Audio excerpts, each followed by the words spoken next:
Y son días importantes sobre todo para quienes profesan la fe católica, porque es una fiesta mariana que congrega a muchísimos fieles año tras año, que realizan peregrinaciones para pagar sus promesas, para pedirle algo a la Virgen de Caacupé. Este año tan atípico para el mundo, lo que te pedimos es que si tenés fe, quédate en casa, no vayas a Caacupé.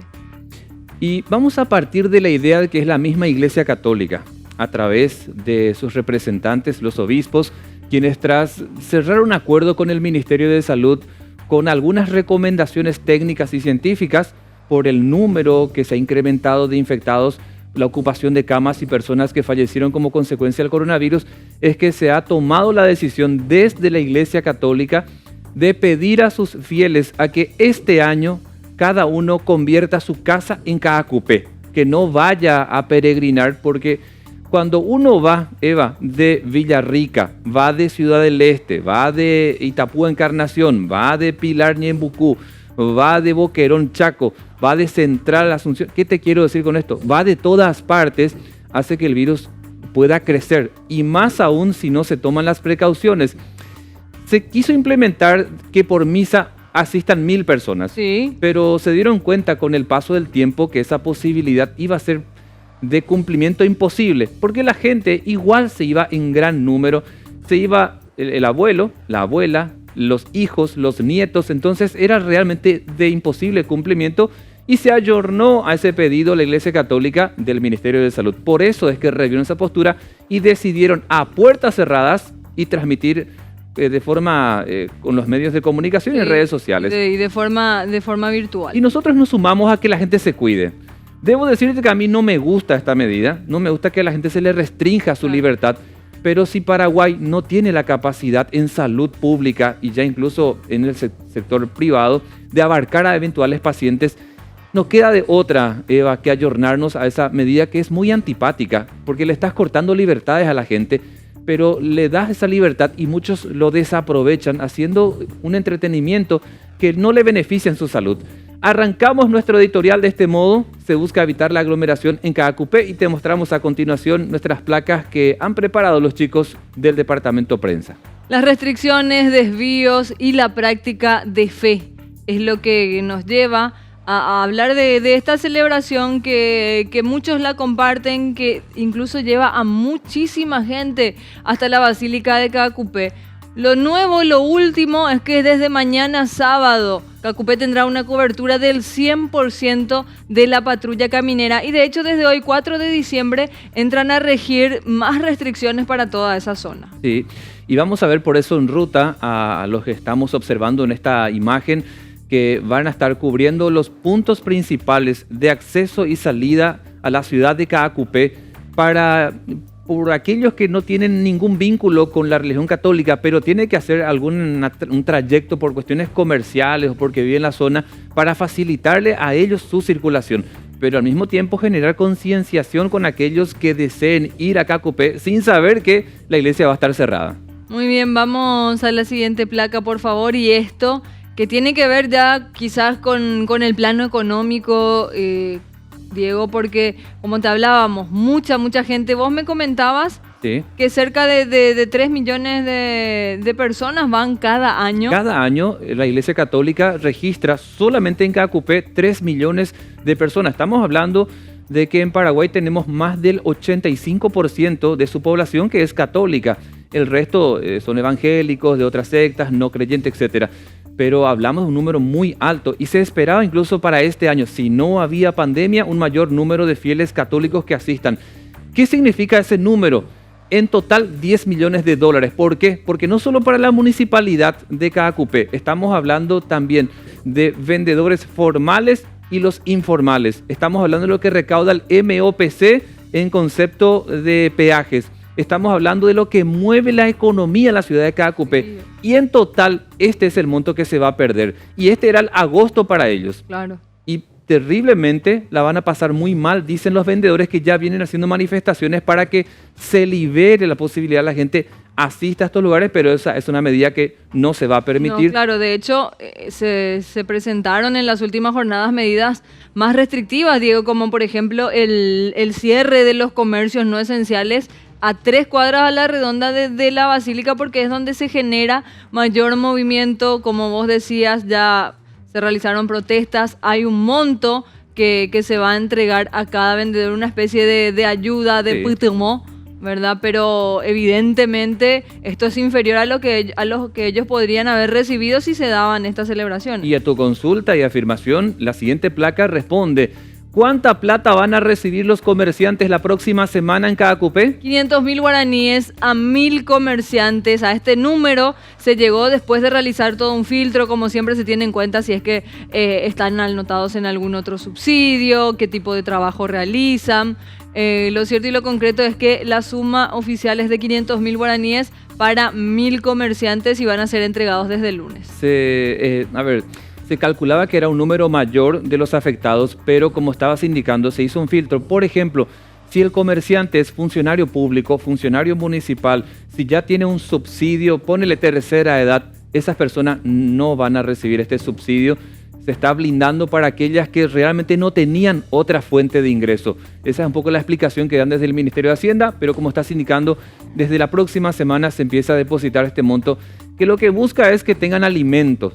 Con 500.000 realmente muy poco podés hacer. Claro, porque hay gente que, como vos decís, tiene capaz otro empleo, pero se dedica, no sé, a poner un puesto de comida, a alquilar alguna pieza en esa zona para la gente que va, que se queda por lo menos una noche a dormir. Entonces, realmente es una falta de ingreso bastante importante para toda esa zona. Vamos a la siguiente presentación. Saliendo de lo económico, vamos a recordar esto que los propios obispos han comunicado. Las misas van a ser a puertas cerradas y con transmisión virtual. Por eso vamos a ver por TV, vamos a ver en las redes sociales, seguramente vamos a escuchar por radio. Cada uno sabrá cómo, pero lo que se busca es que te quedes en casa. Ese es el mensaje principal si sos católico o católica. Porque el que es evangélico o el que es de otra secta, obviamente, claro, poco o nada le estará importando este tipo de celebraciones religiosas. Pero para los seguidores hay que recordar esto con importancia, por eso lo ponemos en nuestro espacio editorial con anticipación, porque queremos contribuir también como medio de comunicación en el mensaje para que llegue con la finalidad de evitar la aglomeración. Ese es el punto, Eva. Asimismo, tenemos algo más para compartir con todos ustedes y lo que te pedimos: convertí tu casa en Caacupé, quédate en casa. Esto si sos de la Iglesia Católica. Además, y vale mencionar también que se prohíbe la circulación de menores de 12 años y de adultos mayores de 60 años, ¿verdad? Esto también tiene que ver la circulación. De hecho, va a ser de 5 de la mañana a 23 horas nada más para todo lo que es la zona de Caacupé. Y esto en principio rige hasta el 9 de diciembre. Sí. Porque siempre también se da, tiene esta particularidad Caacupé, por eso yo creo que mueve tanta gente y tanto dinero, porque está la famosa octava, ¿verdad? El 8 es el Día de la Virgen, pero durante 8 días más es como que la gente sigue llegando, la gente que por ahí o no tiene la posibilidad de ir en el día o quiere evitar esa aglomeración, entonces tiene 8 días más para seguir llegando, para seguir pagando promesas y demás. Entonces, en principio las restricciones de circulación y las medidas que se tomaron van a ser hasta el 9 de diciembre, pero teniendo en cuenta cómo se va dando la situación epidemiológica en toda la zona cordillera, habrá nuevas. Quiero sumarle a Carlos con este mensaje que nosotros estamos compartiendo. Como medio de comunicación pretendemos ser lo más responsable posible por el cuidado en salud pública. Creo que todos de algún modo coincidimos en parte al menos que no nos gusta esta medida porque corta nuestras libertades, pero mirando nuestro contexto, insistiendo en este detalle, a salud pública no le da el cuero. En Asunción y Central ya está colapsado UTI, unidad de terapia intensiva, entonces se están derivando al sector privado y temen que de continuar este ritmo también colapse el sector privado. En consecuencia, ¿qué haremos, Carlos? Más que esperar la conciencia de la gente que es católica y que es la mayoritaria en este país, y que realmente este 8 convierta Caacupé su centro de vida, que es su casa? Yo creo que la función de los medios de comunicación, bueno, existen varias, pero una de las principales tiene que ver justamente con esto que estamos haciendo. Explicar una situación, explicitarla hasta las últimas consecuencias para lograr que la gente dimensione qué es lo que está en juego. Es un trabajo de los medios de comunicación claramente, pero también es un trabajo del gobierno. Y aquí quiero insistir en esta responsabilidad, porque para esa responsabilidad ellos reciben una paga.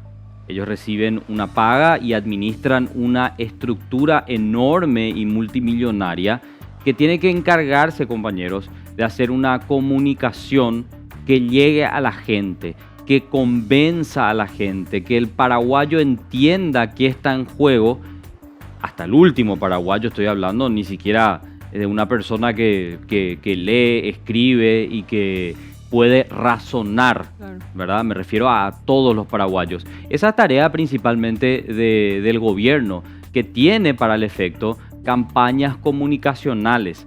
Tendríamos que entrar un poco a revisar también, sinceramente les digo, si esto tiene o no un impacto en los paraguayos, no para obligarte, porque nadie puede obligarte de última. Esto es lo que estamos viendo, por eso que hay gente que aún de todas formas va hasta Caacupé, porque nadie puede obligarte a dejar de hacer algo que legítimamente querés hacer. Además, colisionan otros derechos. El derecho a la salud entiendo que es uno de los principales, no voy a entrar a discutir eso, compañeros, pero existen otros derechos también que quedan vulnerados, que quedan relegados. Y algunas personas deciden, ¿no? Deciden aún así ir hasta Caacupé.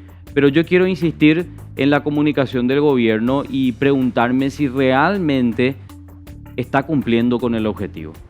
Yo siento muchas debilidades y mucha tibieza de parte del gobierno, porque juega casi a dos puntas. Esta es mi impresión, Carlos, por aquello de que quiere quedar bien con la Iglesia Católica, pero al mismo tiempo desea, ante la crítica que recibe, de intentar frenar a la gente para que se quede en casa. Y siento como una campaña tibia, no le siento entregado del todo con ese mensaje de quédate en casa en este momento, porque también quizás, no solamente porque corta nuestras libertades, porque también afecta a la economía. Por supuesto. Entonces, el derecho a la salud o a un ambiente saludable, o no me acuerdo cuál es específicamente el artículo de la Constitución que argumentan para estas medidas tan estrictas que coartan la libertad de las personas. Yo entiendo, es importante y es uno de los más importantes, porque sin vida no somos nada, sin salud no existe un mañana. Entonces, desde ese punto de vista, compañeros, creo que es indiscutible, pero yo voy a volver a insistir en esto que les estaba diciendo. El gobierno fracasa en comunicación. ¿Y sabes por qué fracasa, Diego? ¿Sabes por qué fracasa, Eva? Sí. Esto es obviamente un criterio mío, ¿verdad? No es ninguna verdad absoluta. Porque no tiene autoridad moral. Por eso fracasa el gobierno en comunicar.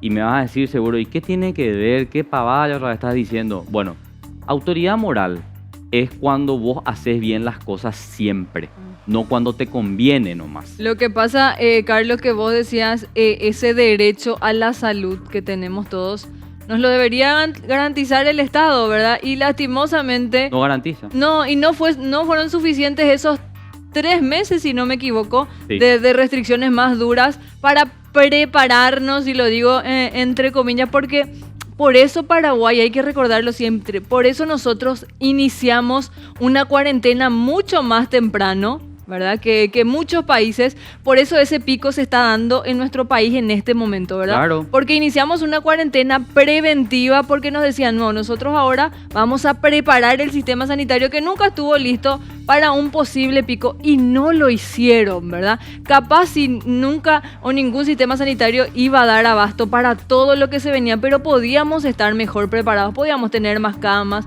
podíamos capacitar mejor a nuestros profesionales, podíamos tener insumo para ellos, para que se sigan cuidando. y lastimosamente no lo hicimos. Entonces es la ciudadanía nuevamente la que paga estos errores y hoy nos toca pedirte nuevamente esto a vos, que te quedes en casa, lastimosamente que cumplas o que tengas esa responsabilidad, ese deber cívico, por decirlo así, porque está en juego la salud de todo nuestro país que no tuvieron nuestros representantes. Claro, pero ahí una vez más dejas a la interpretación que le da cada individuo, si entiende o no lo que está en riesgo y si a pesar de entender lo que está en riesgo decide ir. Por eso es que el gobierno tuvo que haber hecho mejor la tarea de comunicar. Y falló, Eva, falló así como falló en el momento de equipar a los médicos, porque los médicos hoy viernes, están diciendo que no tienen insumos y que están trabajando con mucha precariedad, incluso pagando desde sus bolsillos. Pero además, el gobierno entró en muchas contradicciones a lo largo de esta pandemia. Y Diego, yo quiero recordar nomás algunas. Sí. En la ANR no hubo ningún imputado por no cumplir medidas sanitarias. ¿Se acuerdan la fiesta partidaria? Claro. Cuando vino Macri a visitar a su amigo HC sin medidas sanitarias, con un protocolo especial que permitía que una persona ingrese al país. Claro, que nunca lo conocimos hasta ese momento. Cuando todo estaba cerrado, Eva, cuando no existía ni un solo vuelo en el Silvio Pettirossi que no sea humanitario o que traiga insumos al país. Después, claro. ¿Qué más? Aparecían, no, está el principal, Carlos, no solamente los protocolos a medida de, sino que también el famoso acto de corrupción por parte del Ministerio de Salud que debilitaba la campaña. No nos olvidemos también de un viceministro de Salud que se encargaba de decir quédense en casa, eviten la aglomeración, no vayan a los cumpleaños, etc. Y lo veíamos muy enamorado al viceministro que también con ese acto debilitaba la campaña y, como decís, como que le resta moral cuando hace una campaña, porque si vos haces una comunicación, no basta con contar, también tenés que mostrarlo con el ejemplo. Totalmente, uno aprende a través del ejemplo, es así de sencillo. Y yo creo que pasa, y esto nos pueden explicar mejor profesionales, pero creo que en la cabeza del ser humano pasa lo siguiente: ve eso, lo interpreta como una contradicción y se pone a pensar y dice, espera un poco, ¿no estarán exagerando? Claro. ¿No estarán mintiendo? ¿No estarán entregándonos números falsos para alarmarnos, endeudarnos, robarnos y encerrarnos? No, o lo otro, la Carlos, China, yo voy a salir igual. ¿Entendés lo que pasa? Si lo hace el viceministro de Salud, ¿qué yo? ¿Por qué yo no lo puedo hacer? No, si ya robaron toda la plata, no si no hay cama, no mira cuánto nos endeudamos. Y vos podés decir, claro, y vos podés decir, no, esa no es la actitud. Bueno, está bien, pero hay gente que razona así y es totalmente respetable. Yo sinceramente les digo, y trato de ser lo más responsable posible siempre que estoy ante cámara, pero en privado tengo una opinión que coincide con eso que les acababa de decir a modo de ejemplo. Aquí hay una exageración, hay muchas medias verdades y yo creo que con el objetivo de, primero, coartar libertades de la gente. Yo decido dónde podés irte, a dónde podés no irte, si podés trabajar o no, si podés tomar o no, hasta qué hora podés circular por la calle, porque todo eso le damos en atribución al presidente de la República para que lo haga por decreto. Yo te imputo si no te sometes, porque ese es otro detalle también, pero decido a quién imputar. Entonces el gobierno o el Estado entra en una serie de contradicciones, Diego, Eva, y entra en un exceso de uso de la fuerza sobre los ciudadanos que están totalmente indefensos. Entonces, yo sinceramente creo que aquí, por supuesto, hay un problema, un problema de infraestructura que nos pone en esta situación de colapso. Yo no voy a negar esa situación, pero sí también creo que hay muchas medias verdades y que al gobierno le conviene, porque ya van a hablar de nuevos préstamos, ya van a hablar de la segunda ola y que para eso hay que financiar. ¿Qué pasa? Bueno, Carlos, esa es nuestra crítica al trabajo del Ministerio de Salud al frente de este operativo pandemia, pero como medio de comunicación queremos sumarnos a esa tarea de difundir este mensaje, evitar la aglomeración. La propia Iglesia Católica ha pedido a sus fieles que este año están exonerados de hacer esta peregrinación y se les invita a seguir esa misa, al menos si sos católico o católica, por las redes sociales, los medios televisivos, radiales, etcétera, etcétera. Entonces, también queremos sumarnos como medio de comunicación e instar a la gente que se quede en la casa antes y durante el 8 de diciembre.